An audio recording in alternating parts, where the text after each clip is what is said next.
พอดีลูกค้าเจอกับแม่ค้าอีกแล้วนะวันนี้แม่ค้ามาจัดโปรเด้อสุดคอเสื้องามๆแบบนี้เด้อสีแดงแล้วลูกค้าเนาะเสร็จ$60เด้อ3 เซตเนาะ$100ลูกค้าหมักแคปรูปทักอินบ็อกเลยเด้อสุดหนึ่งจะเป็นสีแดงสดเด้อลูกค้าเด้อสุดหนึ่งสีแดงสดลูกค้าหมักแคปรูปทักอินบ็อก5แม่ค้าเลยเนาะลูกค้าเนาะสุดที่สองลูกค้าเครื่องมีโบราณแล้วเด้อลูกค้าเด้อเครื่องมีโบราณแล้วเนาะ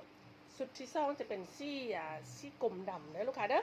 สีกลมดำงามๆปักละเอียดแบบนี้เลยโทนสีทองนักลูกค้าหมักแคปทูบถักอินบ็อกซ์นะลูกค้าเนาะสุดที่สองเด้อลูกค้าเด้อสุดที่สองนะลูกค้าเนาะเอาสุดได้ก็ได้เด้อลูกค้าเด้อเอาสุดได้ก็ได้เนาะลูกค้าเนาะเซต160เอา3 เซตราคา$100เนาะล็อตสุดท้ายเลยเด้อลูกค้าเด้อหมดแล้วหมดเลยเนาะลูกค้าเนาะดำออกม่วงเนาะลูกค้าเด้อดำออกม่วงนะลูกค้าเนาะดำออกม่วงเด้อต่อมาเป็นสีข้าวเมาเนาะลูกค้าเนาะสีข้าวเมางามลูกค้าสีข้าวเมางามเนาะมักสีข้าวเมาแคปฮูปทักอินบ็อกเลยเนาะมักสีข้าวเมาแคปฮูปทักอินบ็อกเลยเด้อสีข้าวเมางามทุกสุดเด้อลูกค้าเครื่องงามละเอียดทุกสุดเลยเนาะลูกค้าเนาะเครื่องงามละเอียดทุกสุดเลยต่อมาเป็นสีบัวกุหลาบเด้อหลายหงบัวกุหลาบหลายหงเนาะลูกค้าเนาะบัวกุหลาบหลายห้องลูกค้ามักบัวกุหลาบหลายห้องแคปฮูปทักอินบ็อกเลยเนาะลูกค้าเนาะต่อมาเป็นลายมักโลปีนเนาะลูกค้าเด้ออุ้ยลายมักโลปีนนี่งามเลยลูกค้าความปักละเอียดความงามเนาะลูกค้าเนาะลายมักโลปีนงามแบบนี้เนาะลายมักโลปีนปักละเอียดงามแบบนี้ลูกค้ามักแคปฮูปทักอินบ็อกเลยเด้อลายมักโลปีนเด้อลูกค้าเด้อต่อมาเป็นสีทองเด้อลูกค้าเด้อสีทองปักดิงคอเนาะลูกค้าเนาะปักดิงคองามแบบนี้เนาะสีทองงามแทงงามบาลูกค้ามักสีทองปักละเอียดขวมแน่นขวมเรียบลูกค้ามักแคปฮูปเลยเนาะสีนี้ผู้ดีแหงเนาะลูกค้าเด้อสีผู้ดีแหงลูกค้ามักแคปฮูปทักอินบ็อกเลยเนาะลูกค้าเนาะลูกค้ามักแคปฮูปทักอินบ็อกเลยเด้อต่อมาเป็นดอกมะเขือเด้อลูกค้าเด้อดอกมะเขือหลายห้องงามเนาะลูกค้าเนาะดอกมะเขือหลายห้องงามลูกค้ามักดอกมะเขือหลายห้องแคปฮูปทักอินบ็อกเลยเนาะดอกมะเขือหลายห้องเด้อลูกค้าเด้อต่อมาซี่งูดินเด้อตัวนี้เป็นขอแต่งเนาะลูกค้าเนาะซี่งูดินหลายห้องขอแต่งงามขอแต่งราคาจะมาสู้ก่อนแต่แม่ค้าให้ราคาเดียวกันลูกค้ามักตัวนี้แคปฮูปทักอินบ็อกเลยเด้อซี่งูดินดำเนาะลูกค้าเนาะ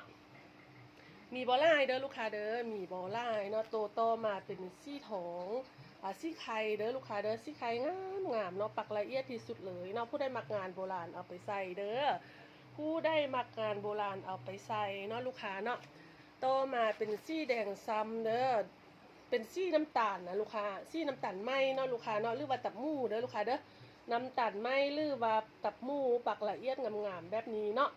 น้ำตาลไหมหรือว่าตับหมูปักละเอียดงามเลยลูกค้าต่อมาเป็นทะเลเด้อทะเลหลายห้องงามเนาะลูกค้าเนาะทะเลหลายห้องความละเอียดลูกค้าความละเอียดความปานีตหมักทะเลหลายห้องแคปฮูปเนาะทุกสุด$60เด้อเอา3 เซตเนาะ100เท่านั้นลูกค้าแม่ค้าแนะนำให้ส่วนมูส่วนคูเด้อมาเอาเนาะลูกค้าเนาะเอาไปเป็นข้องตอนข้องฟากเนาะลูกค้าเนาะราคาสุดคุ้มเนาะราคาโปรล้างสต็อกละเด้อลูกค้าเด้อโปรล้างสต็อกเข้าพันซ่าเนาะลูกค้าเนาะลูกค้ามักตัวได้แคปฮูปเลยตัวนี้เป็นสีดำเด้อลูกค้าเด้อสีดำลายกลางปูงามเนาะลูกค้าเนาะสีดำลายกลางปูงามลูกค้ามักตัวได้แคปเอาเลยเนาะลูกค้าเนาะขอบใจลูกค้าทุกท่านเด้อลูกค้า10 ล้าน15 ล้านยูเซอร์เนาะที่ว่าช่วยกดไลค์กดแชร์เป็นกำลังใจให้ทีมงานปักดิงแข้งล่วงผาบางพวกเฮาเด้อเนาะน้องแม่หญิงแข้งล่วงผาบางเนาะปักดิงงามทางเก่งเนาะลูกค้าเนาะปักความละเอียดเนาะว่าฝนจะตกแดดจะออกเนาะน้องแม่หญิงเมืองล่วงก็ยังเฮ็ดเวียกอยู่คือเก่าเนาะลูกค้าเนาะทรายว่านห้ามพาดเด้อซิมินเนาะทรายว่านห้ามพาดซิมินเด้อลูกค้าเด้อลูกค้าที่ว่าได้ไก่ไปไก่มาเมืองล่วงก็มาแวะยามแม่ค้าได้เนาะแม่ค้าโศกอยู่ล่วงผาบางบานทงเจริญเด้อลูกค้าเด้อแม่ค้าโศกอยู่ล่วงผาบางบานทงเจริญเนาะนอกจากนี้พวกเรายังมีซ่าค่าซ่องเด้อลูกค้าเด้อซ่าค่าซ่องอยู่บ้านดงโพซี่ขั้วมิตรภาพเด้อบ้านดงโพซี่ขั้วมิตรภาพหาดน้องเศร้าเนาะลูกค้าเนาะนี่เป็นสีแดงเด้อลูกค้าเด้อตัวนี้เป็นสีแดงเนาะลูกค้าเนาะ ไปเบิ่งสินค้าตัวจริงได้เนาะฮะเขาบอกเขาเฮ็ดเครื่องตามสั่งเด้อลูกค้าเด้อค่ายทรงค่ายย่อยเนาะสิ้นไหมสิ้นฝ้ายสิ้นปักดิ่งร่วงผ้าบางเนาะลูกค้ามักแบบได้โมได้ราคาได้ก็ลมกันได้เด้อลูกค้าเด้อมักแบบได้ลมกันได้เนาะลูกค้าเนาะบ่มีปัญหาหยังเนาะมักแบบได้แม่ค้าจัดให้เลยเนาะลูกค้าเนาะราคาเขาตกลงกันได้เรียกเป็นซี่กะปิเด้องามโบราณ200 ปีเลยเนาะตัวนี้ความงามความเรียบลูกค้ามักเอาไปไว้ใส่เลยเนาะลูกค้าเนาะความงามความเรียบตัวนี้เอาเป็นสีเขียวเด้อลูกค้าเด้อโทนเขียวบัวเด้อหลายมักโลปีนงามเนาะลูกค้าเนาะโทนเขียวบัวหลายมักโลปีนลูกค้ามักแคปฮูปทักอินบ็อกเนาะแคปฮูปทักอินบ็อกเด้อมีบ่หลายเด้อลูกค้าเด้อฮานเฮาบ่มีปลายทางเด้อลูกค้าเด้อสำหรับลูกค้าใหม่ฮานเฮาบ่มีปลายทางลูกค้าที่ว่าโอนมาไหมคะฝากเครื่องให้เนาะลูกค้าเนาะลูกค้าผู้ได้โอนไวได้ก่อนเด้อโอนซาบ่ต้องเสียใจเนาะตัวนี้เป็นสีดำเด้อลูกค้าเด้อสีดำเนาะลูกค้าเนาะโอนซาไหมคะจะให้ผู้ที่พร้อมโอนสั้นๆเนาะลูกค้าเนาะผู้ได้โอนมาไหมคะจะเอาเครื่องให้ผู้นั้นก่อนนะลูกค้าเนาะเพราะว่าไหมคะค่ายโลสต็อกเนาะลูกค้าเนาะไหมคะจะบ่ดองเครื่องเด้อลูกค้าเด้อตัวนี้ซีมินนี่งามลูกค้าซีมินนี่งามลูกค้ามักซีมินนี่แคปฮูปทักเลยเนาะลูกค้าเนาะเป็นคอแต่งเด้อลูกค้าเด้อซีมินขอแต่งเนาะดิ่งใส่ดิ่งเหือนข้าวแล้วก็บัวปนกันงามไล่ลูกค้ามักแคปฮูปทักอินบ็อกเลยเนาะลูกค้าเนาะต่อมาเป็นซี่ทะเลเด้อลูกค้าทะเลนี่ก็ความแน่นความงามลูกค้าทะเลมินเด้อลูกค้าเด้อทะเลมินเนาะปักดอกจำปาแดงงามเนาะลูกค้ามักซี่มินทะเลนี่แคปฮูปทักอินบ็อกเลยเนาะลูกค้าเนาะต่อมาเป็นสีดำเด้อลูกค้าเด้อสีดำก็งามลูกค้าสีดำก็งามเนาะมักสีดำหลายห้องแคปฮูปทักอินบ็อกเนาะมักสีดำหลายห้องแคปฮูปทักอินบ็อกเลยแม่ค้าอยู่ผู้เดียวคือเก่านะมื้อนี้ส่งแดดออกแล้วเด้ออยู่ร่วงผ้าบางซี่ขี้มาทองเนาะร่วงผ้าบางส่งแดดออกแล้วเด้อลูกค้าเนาะบ่ฮู้ว่ามื้อแลงนี่จะตกอีกบ่เนาะมื้อนี้บ่ฮู้ว่ามื้อแลงจะตกอีกบ่ตัวนี้งามสีน้ำมากนะลูกค้าสีน้ำมากงามแทงงามว่าลูกค้ามักสีน้ำมากแคปฮูปทักอินบ็อกเลยเนาะลูกค้ามักสีน้ำมากแคปฮูปทักอินบ็อกเลยเด้อต่อมาเป็นสีทองเด้อลูกค้าเด้อสีทองส้มนะลูกค้าเนาะสีทองส้มหลายมักโลปีนปักละเอียดงาม